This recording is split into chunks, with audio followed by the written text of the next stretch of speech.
Ok. Esse trabalho, esse paper, é um derivativo da minha tese de doutorado. E aproveitando esse papo do Mazda, né, falando de valor, aqui, se a gente puder simplificar, bem simplificado, no caso, nós estamos tentando conversar de valor para o bairro, vindo uma questão mais geográfica.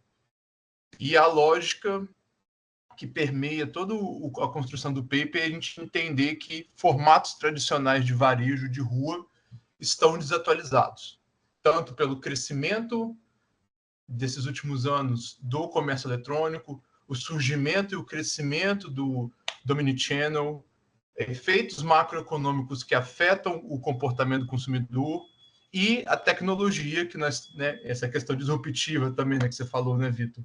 Uma tecnologia nova sempre impacta nas pessoas, no início, na duração e até o final de sua adoção. Então, a partir disso, pensando numa lógica territorial, que esses locais físicos disputam territorialmente de uma forma geográfica e também competem, tem seus competidores virtual, a gente parte para essa lógica de que se aglomerar, juntar várias lojas perto uma das outras, você pode ter um diferencial competitivo, ganhos de escala e ganhos de custo em estar várias lojas se apoiando de uma forma cooperativa. E a partir disso, pequenas regiões dentro do bairro contribuem para que tenha essa noção de que o meu bairro é melhor do que o seu. Essa ideia de que certos bairros em cada cidade, na malha urbana, são vistos como um local melhor de se morar, de se trabalhar, de frequentar, de turistar e de comprar, se você comparar com as adjacências. E a partir disso surge a indagação, né? Mas como que o varejista, você está pensando em bairro, uma área geográfica grande, como que o varejista pode influenciar nisso? Numa versão atualizada, parando de pensar apenas tradicionalmente. E aí vem essa lógica que eu coloquei da postura proativa. É o varejista construindo a sua experiência, a sua loja, experiência oferecida, toda a loja por dentro e fora da fachada, para trazer o morador e a pessoa que está visitando ter uma experiência, trazer ele para dentro e ter uma experiência positiva, tanto no consumo, deixando de ser algo transacional, indo para algo social, sendo um local, um hub de interações sociais e também ajudando para que as pessoas se sintam melhor, uma forma de lazer, uma forma de desopilar a cabeça, uma forma de gerar bem-estar. E aí, a partir disso, o foco, né, a pessoa pensando assim, bairro, loja e quem de fato mora no bairro, né? Então, essa pessoa, como é que ela vai ver essa relação, essa postura proativa? Ela vai derivar se é positivo ou não através do senso de comunidade que se criou por volta desses mercadinhos que estão lá no bairro dela, daquela farmácia do canto, naquela feirinha livre que acontece de vez em quando. E nesse senso de comunidade surgem narrativas, histórias e relações interpessoais que fortalecem o apego ao local e a sensação de que ali é o meu lugar.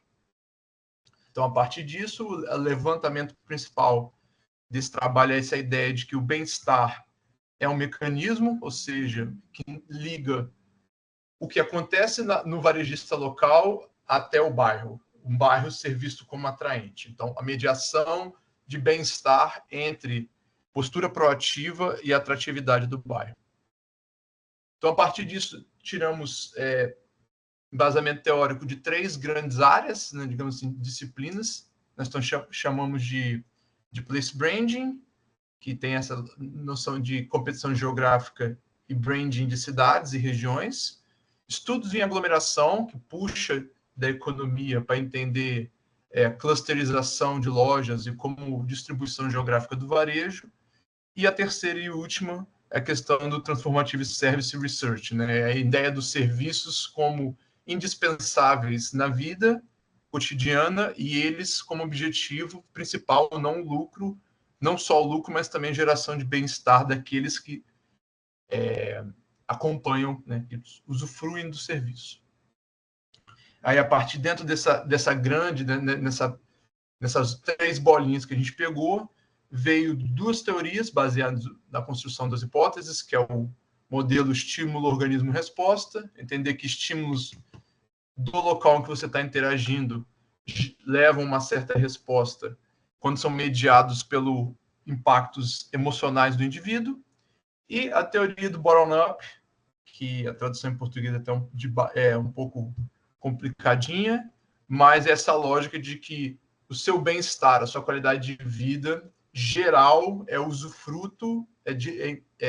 usufrui e é originado, melhor por assim dizer, de domínios específicos da sua vida, tanto satisfação e o seu domínio com o seu trabalho, com a sua família, com o consumo, são domínios específicos que cada um tem um peso na equação do que é estar bem para cada indivíduo. E aí esse modelo mais complexo, eu uso para explicar, trazer essa noção de que a gente vai falar muito de experiência do Surface-Scape, né? Que é o espaço de provisão de serviço, que ele é composto de baixo para cima, desde os atributos específicos que tem nessa loja, a iluminação, o layout, a presença ou ausência de estacionamento. Isso constrói toda a experiência do serviço daquela loja e depois o somatório de cada uma daquelas lojas que estão no aglomerado compõem esse experiência com o Surface-Scape do aglomerado. Então, a partir disso, nós temos 3 hipóteses. Uma delas é que o bem-estar de consumo do consumidor é o mecanismo que melhor explica a relação entre a experiência com o serviço nesse aglomerado varejista e a atratividade do bairro. A outro ponto é no nível de 2 mais elevado de bem-estar. Do consumo vai até um bem-estar geral, que é o bem-estar, na teoria se chama de bem-estar subjetivo. E a terceira hipótese, né, que pegando essas 2 mediações separadas, na verdade, elas não explicam tão bem quanto a união das 2. Então, no caso, é um modelo complexo de mediação paralela envolvendo 3 variáveis. É aqui de forma mais simplificada.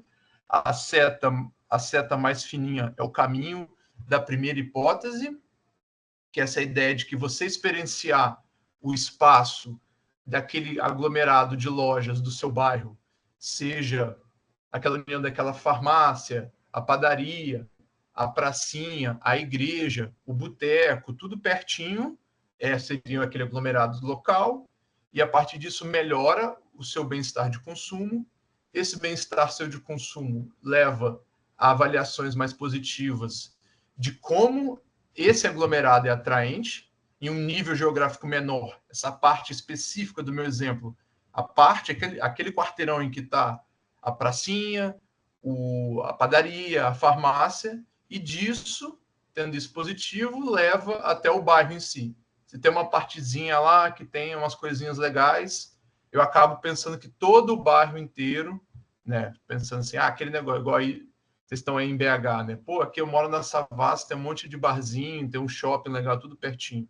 Aquele pedacinho ali, minha experiência boa com aquilo, vai me levar a pensar que a Savassi como um todo é um ótimo bairro para se morar. É um caminho. E o segundo é que eu consumindo nesse local, meu bem-estar como consumidor é melhor e isso interfere no meu bem-estar na minha vida inteira. Então, se eu convivo e moro num local que eu me sinto bem, logo eu acho esse local atraente e vou acabar querendo continuar ficando lá, me sentindo satisfeito e falando bem e sugerindo para outras pessoas também irem lá. E aí o estudo foi feito, essa primeira parte, né? O artigo que foi enviado para o Congresso foi composto de um estudo. E foi feita uma análise quantitativa, foram em torno de 500 respostas de moradores de bairros, bairros com aglomerados varejistas, divididos em 7 capitais brasileiras. Foram as 4 capitais do Sudeste, Porto Alegre, Salvador e Recife. E todos eles são maiores de idade e possuem pelo menos 1 ano de morada neste bairro. Então, foi feito um questionário baseado nesse modelo teórico e foi analisado por meio de modelagens de equações estruturais. Então, um pouco tendo os resultados, tivemos um pouco dos descritivos da amostra que estão aqui.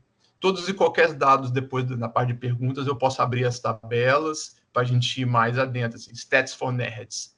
Mas, então, a maioria das pessoas, só para ter uma explicação mais breve, a maioria das pessoas que responderam gastaram uma quantidade considerável na sua última visita, consideram o bairro como um local importante, aquele centrinho comercial também, moram relativamente perto do local, possuem uma idade mais ou menos em torno de 30 e pouco, 40 anos, possuem uma renda suficientemente alta. E aí um outro ponto também, que a maioria dos locais eles tinham até 25 unidades, quando eu digo unidades, 25 lojas diferentes naquele aglomeradinho. Então, a tendência é que as pessoas compravam em locais de bairro que tinham poucas lojas mesmo. A frequência era relativamente alta, mais da metade comprava pelo menos uma vez por semana, e a maioria das pessoas era da classe social D e E. Então, assim, não tinham tantas pessoas de classes sociais no critério Brasil, nos pontos mais altos. Na parte de... Aí, checando as estatísticas do modelo, o modelo de mensuração, tanto no primeira ordem quanto segunda ordem, né, que foi estratificado, foi feito, atingiu os pontos necessários. O modelo estrutural também teve uma análise boa, teve um poder preditivo dentro da amostra razoável, bem aceitável, se não me engano, foi 60%. Não coloquei aqui, mas eu tenho que pegar, vou procurar nas tabelas. E eu sei que o poder preditivo fora da amostra, utilizando duas técnicas, também deu ok. E todos os caminhos esperados foram significantes. Ou seja, aqui já é o modelo completo. Se esperava que, quando você leva em consideração o bem-estar das pessoas, o impacto direto da sua experiência com o varejo de bairro não vai fazer com que você ache o bairro mais atraente. Foi exatamente isso que nós achamos. Né? Os valores estão aqui para, em questão de simplificar, os betas e os valores T. Então, o impacto direto ele não acontece, porém os dois impactos indiretos, as duas mediações paralelas e ela em conjunto acontece. Então, realmente, na verdade, as três hipóteses foram sustentadas. Aqui alguns dados mais, né, de resultado de bootstrapping, mostrando um pouco mais. E aí, os principais insights é que realmente a percepção de bem-estar e, por consequência, a qualidade de vida no longo prazo, ele é um antecedente dessa atratividade local, que é uma discussão que tem na teoria, qual que vem antes, qual que vem depois, e uma postura proativa do varejista, de fato, contribui para que o bairro em que ele esteja situado seja melhor visto como um local para se frequentar. Por fim, algumas das limitações. O foco foi feito na fatores subjetivos de qualidade de vida, não se levou em conta pontos objetivos, como dados secundários relativos a saneamento, renda, nível educacional, coisas assim, distâncias, quantidade de provisão de serviços públicos dentro dessa região, em comparação com a distância da morada, que é um ponto para o trabalho de continuação futura. E foi um trabalho de corte transversal. Então, isso realmente seria mais adequado, uma repetição em certos prazos, para que a gente possa ter uma visão mais longitudinal. E é isso. Muito obrigado.